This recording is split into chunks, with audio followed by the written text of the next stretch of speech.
Oo, yes! Ito ay mga ginagamit sa gata. Mga gulay sa panggata. At ito yung suka. Ginagamit sa pagluluto din. Itong suka na to ay pure talaga na pang probinsya talaga itong mga suka na to. Galing Pure saan? talaga to. Galing dito sa may barangay Balosbos, Buruanga. Niyog to niyog. Anyog Coconut nga. tree. Oo, coconut tree. Ulo, hindi niya coconut. Oo, tama. Niyog yan. Tuba. Tuba. Tapos pag Lambanog, magtagal na lambanog. siya, Naging magiging suka. Pure talaga, walang halo, Ano walang sa halong Ingles ang tubig. suka? Ano sa Ingles ang suka? Walang halong ano. Ano sa Ingles ang suka? Suka, ang ginger, ano ba? Ano sa Ingles ang suka? Vinegar. Ah, Ginger. Ginger sa akin yan. Ginger. Luya yung Luya, bata. galing Mali ginger. ka. Yan si Manang So, sa suka, small owner vinegar. business. Yes. So may So, yan ang niyog at negosyo ni saka Mother. niyog So, at bumili saka si Jess, bumili si Jess. vinegar.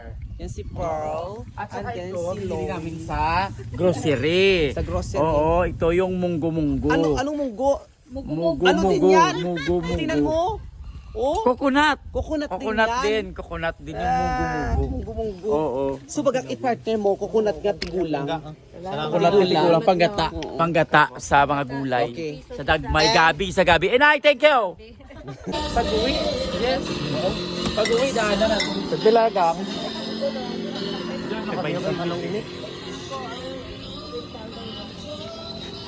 Tara. 50 man.